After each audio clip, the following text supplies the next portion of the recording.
उचेण उठिला go by पियर अधा चांदे मले माताही पूरा चांदे मले होई तो सात भाई गले भाउज एते कष्ट देले निश्चय बनरे मरिबी घर को आउ किंबा जीवी एमते कही कांदे बाड़ी सबदे बनस्ते उछुड़ी देख विधाता घट सूत्र तेणे साधव सात पुत्र होई तो घेनी आसी कूले कांदणा शब्द शुणिले निकटे कांदुअछि बाड़ी तुंड बारी न मने भाड़ी तपोईर तुंड प्राय शुभ्री अरण्य लताए शुणी कनिष्ठ भाई गला अरण्य भितरे पशिला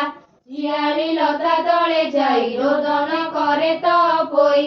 रजनी अर्ध अछि होई देखी साधव पुत्र जाई किए तू भलरे गो कह तपोईर कंपे देह काहार अटु तू गो वंश नाम तोहर अटे किस एमत शुणी तपोई न कांदी संभाली कहई न जाने भाई बोली करी उबा होइला मने डरी बोइला के तुम्बे गोसाई निरक्ष प्राणी मु अटई मोर मोर पितार नाम साहू सात पुअरे सात बहु होई तो सात खंड तार से अटे मिहर मिहर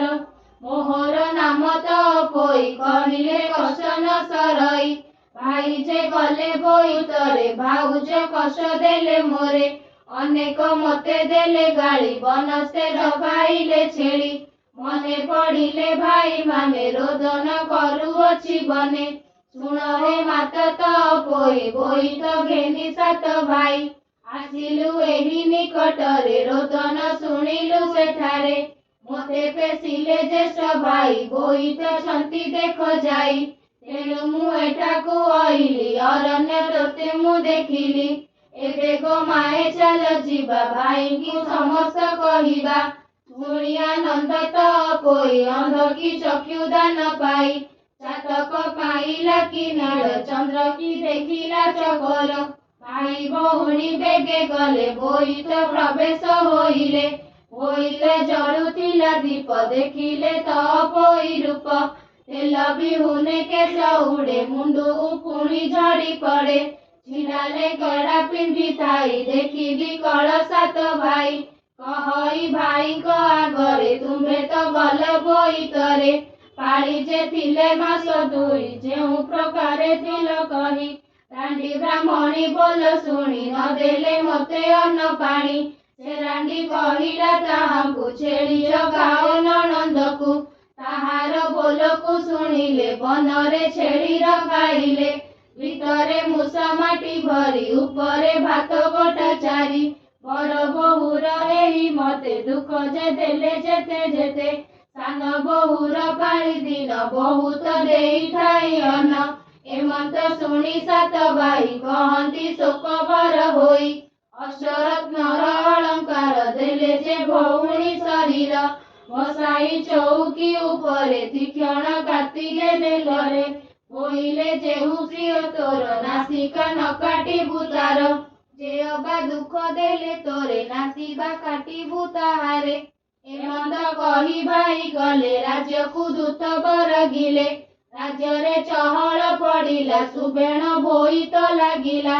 आनंद राज्य लोक शुणी एति उतारु शुण पुणी पुणी ही साधवर पुए घर को कही पठियाए बेग होई न तुम्बे जाओ बहु मन को आगे कह संगते घेनी तपोई आसंतु बोइत बंदाई तक्षणे लोक धाई गले शपथ बहु को कहिले तपोई की संगे निय सुबेण बोइत बंदाओ शुणी समस्त आरतेण तपोई की खोजी आण बोलई सान बहुत काली तो बनु आसी नाही खाइला भूत की राक्षस एबे लड़िले हेब किस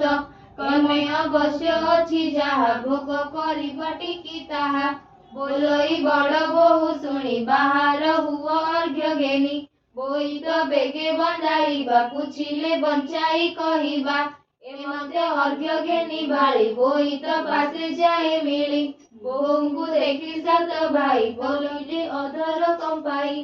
संगते तपोई नाही तुम्बे को आसिल किंपाई ମଝିଆ ବୋହୂ ବୋଲେ ବାଡ଼ି ତରଣୀ ମୁଣ୍ଡ ଚୁଟି ବ୍ୟଥା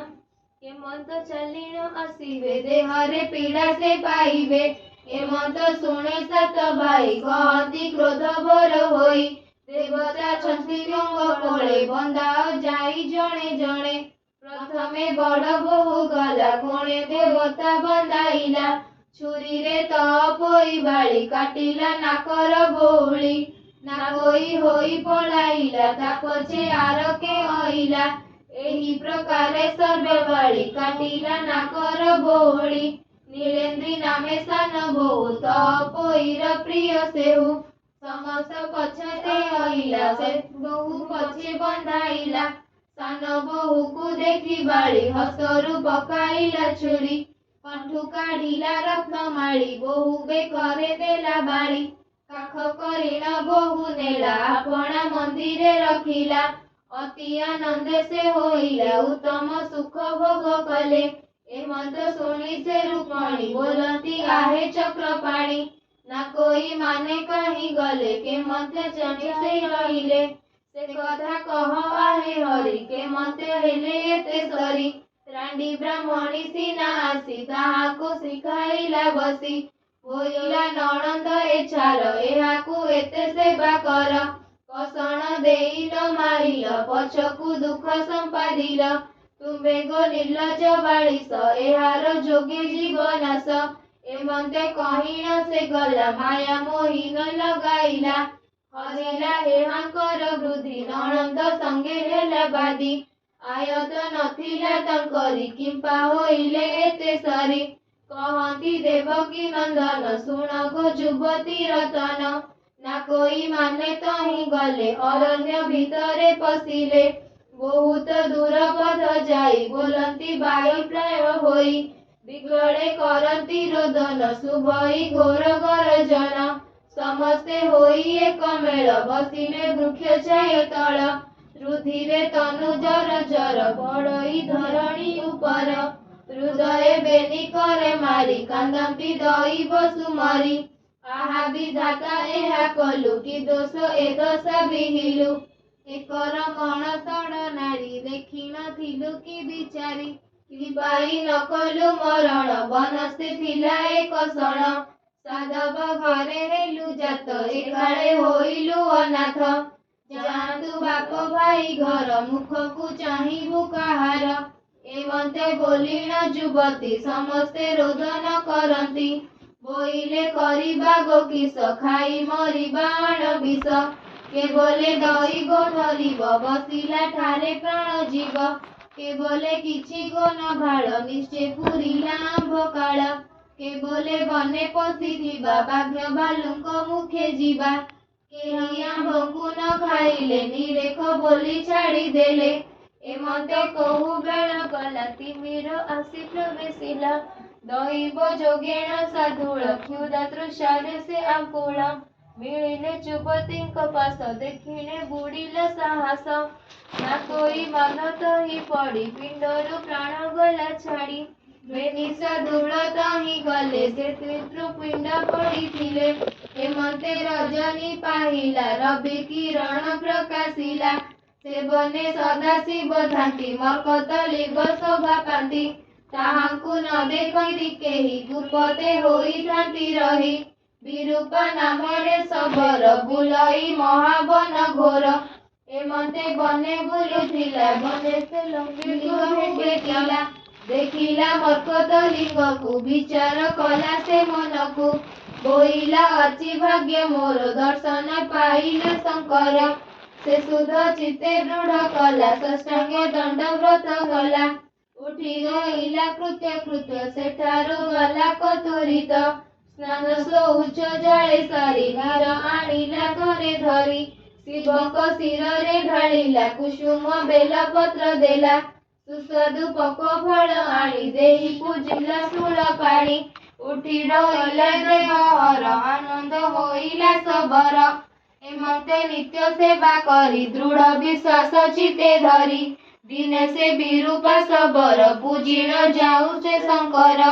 ବନେ ଯାଉଛି ବେଗ ହୋଇ ବାଟରେ ଦେଖି ଲୋକ ଯାଇ ଷଡ଼ ଯୁବତୀ ଛନ୍ତି ମରି ନାଶା ସେ ଧନ ସବୁ କରି ଦେଖିଣ ଆଶ୍ଚର୍ଯ୍ୟ ହୋଇଲା ମର୍କତ ଲିଙ୍ଗ ପାଶେ ଗଲା ସେ ନିତ୍ୟ କର୍ମ ଯେ ସାରିଲା ଯିବାକୁ ମେଲାଣି ମାଗିଲା ହିରଣ୍ୟ ନ କହି ବଚନ ବୁଝିବା ପାଇଁ ତାର ମନ ଶବର ବହୁତ ଡାକିଲା ଡାକିଣ ନିରାଶ ହୋଇଲା ବୋଇଲା ଅପରାଧ ମୋର ଦୟା ତେଜିଲେ ଦେବହର ଆଉ ଜୀବନ କାର୍ଯ୍ୟ ନାହିଁ ଆକୁଳେ ଦଶ ଦିଗ ଚାହିଁ ନାରାଜ ପାଷାଣ ଘଷିଲା କଣ୍ଠ ତଣ୍ଟିରେ ବସାଇଲା ଡାକିଲେ ପ୍ରଭୁ ଦେବହର ରହରେ ବିରୂପା ଶବର କି ପାଇଁ ହାରୁଛୁ ଜୀବନ ମୁଁ ହିଁ ଜାଣିଲି ତୋର ମନ ପ୍ରସନ୍ନ ହେଲି ମାଗବର ଯେ ଇଚ୍ଛା ମନରେ ତୋର ଶବର ମନେ ବିଚାରଇ ଯେ ପ୍ରାଣୀ ତୋର ହିତେ ଥାଇ ସ୍ୱର୍ଗ ପ୍ରାପ୍ତ ହୁଏ ତାରେ ଶୁଣି ମୁଁ ଅଛଇ ସଂସାରେ ଏମନ୍ତ ମନେ ବିଚାରିଲା କର ଯୋଡ଼ି ନ ଜଣାଇଲା ବୋଇଲା ପ୍ରଭୁ ମହେଶ୍ୱର ମୋ ଅପରାଧ କ୍ଷମା କର ଷଡ଼ ଯେ ନାରୀ ଜାତି ମରି ଯିବେ ନାଚିକା କଅଳି ଅଶ୍ରୁ ବୋଇଲେ ଶୂଳଧର ତକ୍ଷଣେ ଦେଖିଲା ଶବର ଶୋଇ ସାଧବ ବୋହୂ ମାନେ ବୋଲନ୍ତି ଶୁଣ ସାବଧାନେ କନିଷ୍ଠ ନଣନ୍ଦ ଆମ୍ଭର ତା ଲାଗି ହେଲୁ ଏତେ ଦୂର ନାମତା ତ ପୋଇ ବାଳି କାଟିଲା ନାକର ବଉଳି ନା କୋଇ ହୋଇ ପଳାଇଲୁ ଲଜ୍ଜାରେ ବନସ୍ତେ ପଶିଲୁ ଭାଗ୍ୟ ଦେଖିଣା ମୋର ଯାଇ ପଡ଼ିନଥିଲୁ ଏକ ଠାଇଁ କେଉଁ ବିଧାତା ବର ଦେଲା ନାସିକା ମାନ କଅଁଳିଲା ଶବର ସମସ୍ତ କହିଲା ତାହାଙ୍କୁ ପଥ ଦେଖାଇଲା ସେ ବାପ ଭାଇ ଗଲେ ଗଲେ ନିଶ୍ଚିନ୍ତ ହୋଇ ନ ରହିଲେ କହନ୍ତି ଗୋପୀନାଥ ଦାସ ଉଦ୍ଧାର ମତେ ପିତବାସ ଇତି ଶ୍ରୀକୃଷ୍ଣ ରୁକ୍ମଣୀ ସତ୍ୟଭାମା ଉକ୍ତ ସାଧବ ଷଡ଼ବଧୂ ଉଦ୍ଧାରେଣ ନାମ ବକ୍ତା ପକଉଛି ମୋଟରରୁ ପାଣି ଗଡ଼ିଲାଣି